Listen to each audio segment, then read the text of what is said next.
Friends, welcome back to our channel. आज हम लोग इंट्रोडक्शन टू एचआरएम जो आपका चैप्टर है बिजनेस स्टडीज़ आईएससी का, उसका हम लोग एमसीक्यू स्टार्ट कर रहे हैं आज से। ठीक है, तो एमसीक्यू सॉल्व करने से पहले आप लोग कोशिश करिएगा कि आप लोग इसी क्वेश्चन का पूरा नोट्स भी हम लोग ने अपने चैनल पे इसी प्लेलिस्ट में दिया हुआ है, आप देख लीजिएगा। चैप्टर 1 का एक बार उसको पढ़ लीजिएगा, प्लस एक बार अपने बुक को भी रीड कर लीजिएगा, फिर क्वेश्चंस लगाइएगा, फिर आपको ज़्यादा क्लियर होगा। और अगर आपके पास बुक अवेलेबल नहीं है या फिर और कोई प्रॉब्लम है तो आप इस क्वेश्चंस को लगाइए और इस क्वेश्चंस को लर्न कर लीजिए। अगर आप लर्न कर लेते हैं बहुत सारी चीज़ें आपकी क्लियर हो जाएंगी। और चैप्टर 1 में हम लोग ने आईएससी के अकॉर्डिंग जितनी चीज़ें हैं केवल उतनी ही कवर की हैं, क्योंकि बुक में बहुत कुछ दिया हुआ है जो कि सिलेबस में नहीं है। तो जो सिलेबस में है केवल मैंने वही कवर किया है। तो आप अपना एक टेस्ट ले सकते हैं, एक बार बुक पढ़ लीजिए या फिर हमारे नोट्स पढ़ लीजिए, फिर एक बार अपना टेस्ट लीजिए कि आपको कितना आ रहा है। ठीक है, तो आप फ़ोन म्यूट कर दीजिए और क्वेश्चन सॉल्व करिए, फिर उसके आंसर्स भी मैंने तुरंत ही बाद बता दिया है। ठीक है, या फिर अगर आपको केवल समझना है, याद करना है तो कोई बात नहीं, म्यूट मत करिए, समझते रहिए क्वेश्चन और याद करते जाइए। ठीक है, तो अकॉर्डिंग टू आईएससी सिलेबस के अकॉर्डिंग ही हम लोग ने ये बनाया है। तो स्टार्ट करते हैं पहले क्वेश्चन से। Human resource of an organization are the aggregate of knowledge, skill, aptitudes of people working in it. The management of these resource is called. अब सोचिए क्या होगा। Resource management, human resource management, human management, none of the above. तो सही answer आप note कर लीजिए, देखते हैं क्या है सही आंसर। तो आंसर सही है, करेक्ट आपका सेकंड वाला, ह्यूमन रिसोर्स मैनेजमेंट।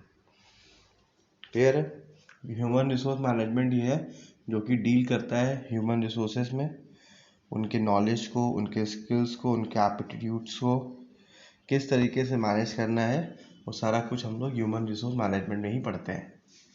तो ये सेकेंड ऑप्शन आपका सही है। अब आते हैं नेक्स्ट क्वेश्चन की तरफ। Human resource management deals with. तो ह्यूमन रिसोर्स मैनेजमेंट किससे डील करता है, मतलब ह्यूमन रिसोर्स मैनेजमेंट में क्या पढ़ते हैं। तो क्या है, finance in business, distribution of goods, presentation of human और पीपल एट वर्क। तो ये आपके ऑप्शंस हैं, अब सोचिए क्या हो सकता है, देखते हैं क्या है सही आंसर। सही आंसर है पीपल एट वर्क। तो सिंपल सी बात है, ह्यूमन रिसोर्स मैनेजमेंट जो है, ह्यूमन रिसोर्स तो उसमें आ ही रहा है, तो पीपल के बारे में बात कर रहा है। ठीक है, और दूसरी बात प्रेजेंटेशन ऑफ ह्यूमन, बहुत ही क्लोज आंसर था, लेकिन ये नहीं होगा। क्यों? क्योंकि यहाँ पे ह्यूमन्स को प्रेजेंट थोड़ी ना करते हैं, हम तो उसको एक तरीके से ट्रेन करते हैं, उसको जॉब पे रखते हैं। ठीक है, और जो उसके संग जितना बेटर हम ह्यूमन रिसोर्स को बनाना चाहते हैं वो सारा कुछ करते हैं। तो सही आंसर इसका पीपल एट वर्क होगा। नेक्स्ट आते हैं, arrange in the correct sequence, human resource management में be define as that the field of management which has to do. अब देखिए आपको इसको सही सीक्वेंस में लगाना है कि ह्यूमन रिसोर्स मैनेजमेंट पहले क्या होता है, फिर बाद में क्या होता है, फिर बाद में क्या होता है, फिर बाद में क्या होता है। तो थोड़ा सा सोचिए इन चार ऑप्शंस में कौन सा ऑप्शन सही होगा।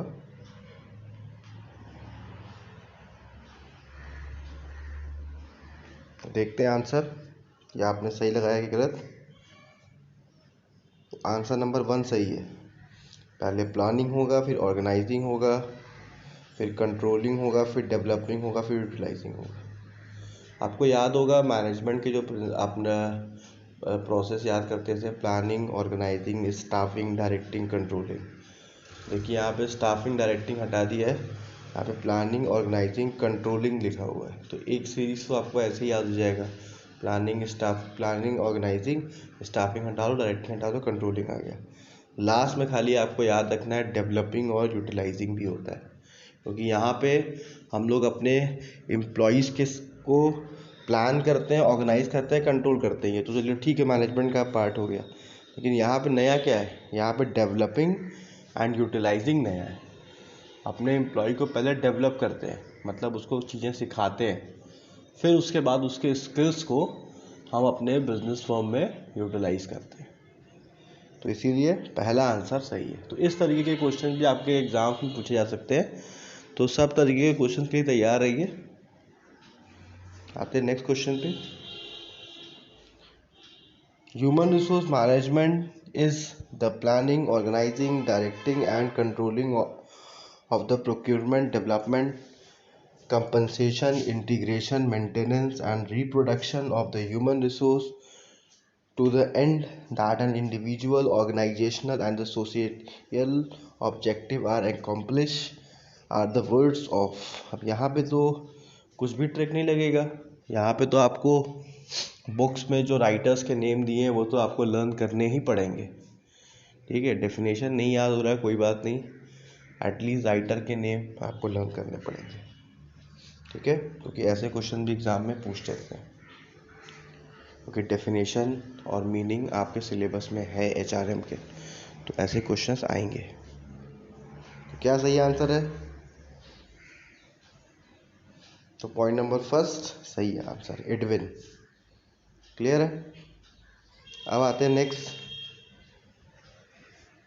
एक और डेफिनेशन वाला क्वेश्चन आ गया, बड़ा डेफिनेशन है। ह्यूमन रिसोर्स मैनेजमेंट में be define as the field of management which has to be do with the planning, organizing and controlling the functions, procuring, developing, maintaining and utilizing the labor force, such as पहला है objective for which the company is established are attained economically and effectively, objective of all level of human resource are served to the highest possible degree, objective of society are duly considered and serve. तो किसके words हैं पूछिए। ये सब चीज़ों के लिए आप थोड़ा सा बुक रीडिंग करेंगे तो आपके कॉन्सेप्ट्स क्लियर हो जाएंगे। MCQ में नोट्स तो आपको जो चैनल पे दिया है वो तो पढ़ना ही है, लेकिन केवल नोट से आपका EM फुल मार्क्स आ जाए तो दिक्कत है। ठीक है, पहले के टाइम में क्या होता था, नोट्स ही फुल मार्क्स आपको दिला देते थे, लेकिन अभी क्या है, थोड़ा सा आपको पढ़ना पड़ेगा, आपको थोड़ा सा बुक रीडिंग भी करनी पड़ेगी, ताकि जो चीज़ें हल्का फुल्का छूटा है वो भी आपका कवर हो जाएगा। देखते हैं सही आंसर, पॉइंट नंबर 2 माइकल। ठीक है, तो इस सब के आप डेफिनेशंस को याद कर लीजिए अच्छे से, ताकि दिक्कत ना हो। अब आते हैं next, what are the importance of human resource management. तो ह्यूमन रिसोर्स मैनेजमेंट के इम्पोर्टेंस जो है वो अलग अलग पॉइंट ऑफ व्यू से आपके सिलेबस में इम्पोर्टेंस है। What are the importance of human resource management, मतलब इसके अलग अलग 4 पॉइंट ऑफ व्यूज़ हैं, तो हम लोग चारों पॉइंट ऑफ व्यूज़ को हमको लर्न करना है, समझना है। तो यहाँ पे पहला पॉइंट ऑफ व्यू जो पूछ रहा है ये इंटरप्राइज पॉइंट ऑफ व्यू से पूछ रहा है कि एक इंटरप्राइज पॉइंट ऑफ व्यू से क्या इंपॉर्टेंस है। तो पहला है attracting and retaining the required talent through effective human resource planning, recruitment, selection, placement, orientation, compensation and promotion. Point number second, developing the necessary skill and right attitude among the employees through training and development, performance appraisal, etc. Providing maximum opportunities for personal development of each employee. यहाँ पे आपको समझना है कि एक company क्या सोचता है, एक कंपनी का पॉइंट ऑफ व्यू क्या हो सकता है। तो 3 ऑप्शंस है, जिसमें कि आपको इसमें बोथ 1 और 2 भी बोल रहा है, तो हो सकता है केवल 1 और 2 ही हो, या फिर 1 ही हो, या फिर 2 ही हो, या फिर केवल 3 हो। तो सोचिए क्या होगा सही आंसर।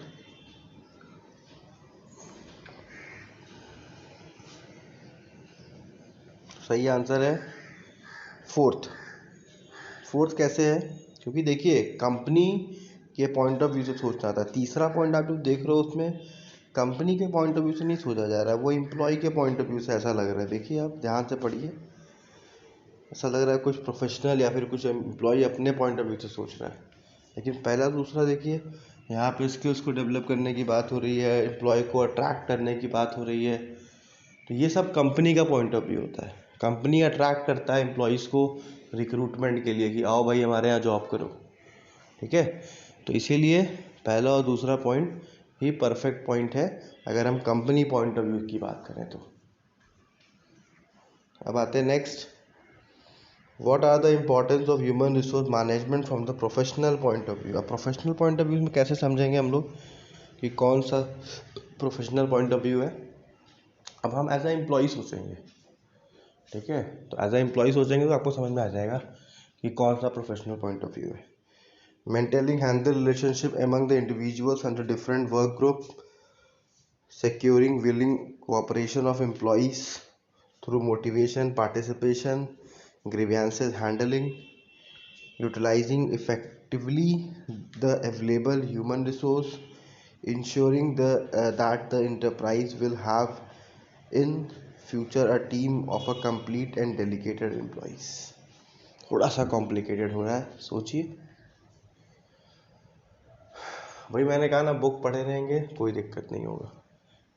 एक बार नोट्स पढ़िए, कॉन्सेप्ट क्लियर करिए, बुक पढ़िए, सब कुछ एकदम क्लियर हो जाएगा।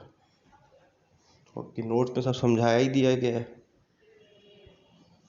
आंसर आपका है पहला, maintaining healthy relationship among the individual and different work group. तो एक एम्प्लॉय ही सोचता है कि एक प्रोफेशनल तरीके से हमारा एक अच्छा हेल्दी रिलेशन बन जाए डिफरेंट वर्क ग्रुप, मतलब जो भी हमारे पास कंपनी है, कंपनी में जितने भी लोग काम कर रहे हैं सबके साथ एक अच्छा रिलेशन बन जाए, ठीक है। तो ये जो पॉइंट है, पहला पॉइंट, ये आपका आएगा प्रोफेशनल पॉइंट ऑफ व्यू से। क्लियर है। अब आते हैं next, which are the important human resource management which is social point of view. तो अब सोशल के हिसाब से सोचिए कि जहाँ पे सोशल पॉइंट ऑफ व्यू आ जाए। अब मैं ज़्यादा नहीं बताऊँगा, आप ही सोचिए सोशल पॉइंट ऑफ व्यू से क्या हो सकता है। पहला है provide suitable employment and that provide social and psychological satisfaction to, maintenance a balance between the job available and the job seekers in the terms of numbers, qualification, needs and aptitude, eliminating waste of human resource through conservation of physical and mental health। Next है all above is correct। देखते हैं क्या सही answer है। यहाँ पे आपका answer 4, मतलब जितने भी आपके तीनों पॉइंट एकदम करेक्ट आंसर थे। क्योंकि अब देखिए सब में सोसाइटी के बेनिफिट की बात कर रही है, यहाँ पैसे की बात नहीं हो रही है। यहाँ सब कुछ हम लोग बात कर रहे हैं कि साइकोलॉजिकल सेटिस्फैक्शन दे दें, ठीक है, एक बैलेंस बना के रखें जॉब और जॉब सीकर्स के बीच में, मतलब जो लोग जॉब ढूंढ रहे हैं और जो इतने जॉब्स हैं। प्लस इसमें बोल रहा है कि ह्यूमन रिसोर्स मैनेजमेंट, मतलब जितने भी ह्यूमन रिसोर्स हैं उनको फिज़िकली और मेंटली कोई प्रॉब्लम ना हो। तो सारा कुछ आप देख रहे हैं, सब कुछ सोसाइटी के लिए सोशली बात कर रहे हैं। तो ये चीज़ यहाँ पे आएगा। अब देखिए यहाँ गलती बच्चे क्या करते हैं, प्रोफेशनल में वो डाल देते हैं। तो प्रोफेशनल में हम लोग एम्प्लॉय का पॉइंट ऑफ व्यू देखते हैं लेकिन इन अ प्रोफेशनल वे, ठीक है। ये सोशल वे हो गया। जो इसके पहले हम लोग क्वेश्चन पढ़ रहे थे वो पूछ रहा था एम्प्लॉय का point of view in professional way. तो प्रोफेशनल वे ये चीज़ें प्रोफेशनल होंगी, ये थोड़ा ध्यान रखिएगा। अब आते हैं what are the importance of human resource management from the nation point of view. अब कंट्री के पॉइंट ऑफ व्यू से हमको सोचना है कि क्या सही है। तो पहला बता रहा है, ओ इसका लग रहा है स्लाइड वही आ गया। चलिए इसको, आपका आंसर तो नीचे ही दिया हुआ है, इसके 2 स्लाइड्स नहीं बने, ठीक है। तो यहाँ पे तो आपको आंसर पहले ही दे दिया, effective management of the human resource, क्योंकि पहले पॉइंट में साफ साफ इकोनॉमिक ग्रोथ की बात कर रहा है। तो ये आपका पहला पॉइंट सही है, ठीक है।